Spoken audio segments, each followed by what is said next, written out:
j'ai rejoint Steph dans la Ça me fait toujours le même. Aujourd'hui, on va vous dire la vérité sur le bonheur au travail.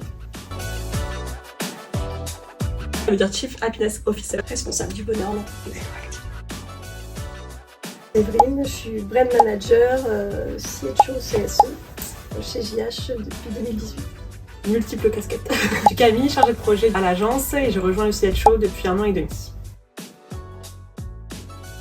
CHO, c'est rendre la vie des salariés plus douce. En fait, on est dans un métier qui est assez stressant, avec pas mal de contraintes, pas mal de deadlines, on est souvent sous tension. Essayer de faire en sorte qu'il y ait toujours une bonne ambiance, une bonne cohésion et une solidarité entre les équipes. Il faut créer des moments de petites respirations, des moments d'échange, convivialité. On sert à ça.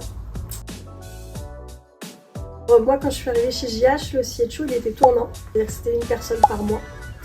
Responsable des annives, des petits événements entre nous et d'une sortie. On s'est rendu compte avec l'usage que ça pouvait être pour certaines contraintes, alors que c'est pas du tout l'objectif. Donc on a revu un petit peu la copie en étant plus avec des volontaires.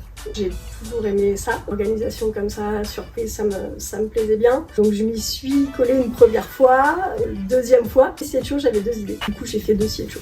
Après est arrivé le Covid, on s'est retrouvés confinés, c'était une ambiance très bizarre qui ne correspondait pas du tout au rythme JH, aux échanges et à notre façon de travailler ensemble. Et la première visio qu'on a fait vraiment en travail d'équipe tous ensemble, on a senti qu'il y avait quelque chose de très pesant. À la fin de cette réu, je me suis dit c'est pas possible, on va jamais tenir comme ça.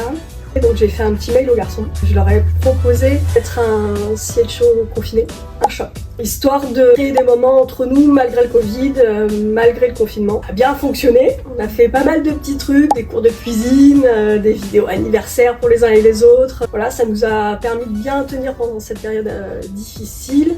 Que le Covid était terminé, devenu CHO tout court.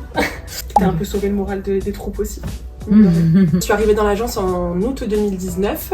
Steph continue en fait de missionner quelqu'un avec elle sur l'organisation de chaque CHO en fait trimestriel. Est venu mon tour accompagner sur l'organisation d'un CHO et j'ai beaucoup apprécié. Ça a dû se ressentir parce que l'agence grandissant, donc toujours plus d'anniversaires, toujours plus d'organisation, toujours plus grand en fait finalement.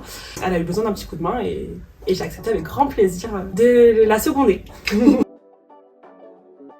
On se fait des petites réunions régulièrement, histoire de balayer tous les sujets qu'on va avoir dans le mois à venir, dans les 2 mois, ou 6 plus gros sujets dans les 6 mois à venir. On essaye de se dispatcher sur les petites missions, soit de les faire ensemble sur les grosses. Selon qu'il y a de la bande passante. Selon le calendrier, parce qu'on a des mois avec beaucoup d'anniversaires et on tient toujours à avoir une petite attention pour les anniversaires. Même faire un petit cadeau personnalisé.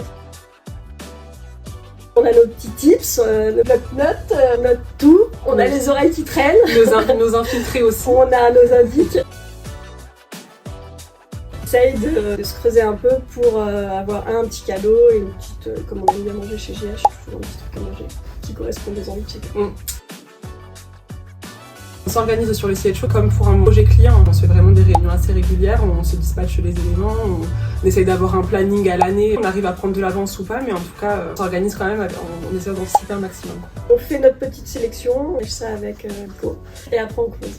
On se cale en fait sur les événements festifs de l'année. Galettes, Chandler, Pâques, Halloween, Noël ou autre. Partout il y a de la nourriture. Partout il y a de la nourriture. Toujours après des cas par cas en plus au cours de l'année, mais il y a quand même un calendrier bien dressé.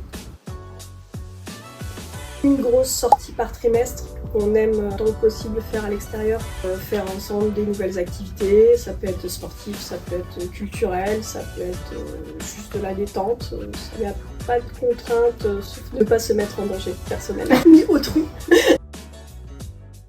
J'avais fait un burger quiz, vraiment fait des questions personnalisées sur l'agence, j'avais creusé vraiment chez chacun pour avoir des questions perso et faire le quiz était aussi drôle que faire l'animateur que faire le Alain Chabat. En sortie, on a fait une sortie catamaran qui était dingue. La sortie en vélo électrique la dernière fois, c'était super chouette aussi. Ouais, c'était pas mal aussi. Et des fois des choses simples comme un apéro sur la plage et des parties de golf, ça peut être ça suffit aussi hyper cool. Moi j'avais adoré la sortie en car, en fait, c'était mon premier CHO. J'avais adoré en fait finalement voir dans quelle équipe j'étais tombée, la cohésion qu'il pouvait y avoir, les caractères aussi de chacun qui finalement se révèlent quand on se course sur une piste où tout le monde essaye de se griller dans les virages et non franchement c'était... Qui a le sens de la compétition. Très apprécié. Il y en a eu plusieurs. Il y a eu les 10 ans de Simon, se faire en extérieur, dans un cadre très convivial, sans trop de protocole, assez nature. Et le temps n'était pas avec nous. À recréer un jardin dans la salle de réunion. Une jungle. Une jungle en une demi-heure. À peine. À peine. Noël, c'est toujours aussi un peu compliqué. Il faut des endroits qui puissent accueillir un maximum de monde, il faut des restos dans lesquels on soit pas trop loin. Le gros challenge de cette année, ça va être les 10 ans de l'agence en fait. On n'organise pas directement en seconde un petit peu et ça va être tout le à côté qui va être organisé par tous les collaborateurs aussi, qui risque d'être un beau challenge.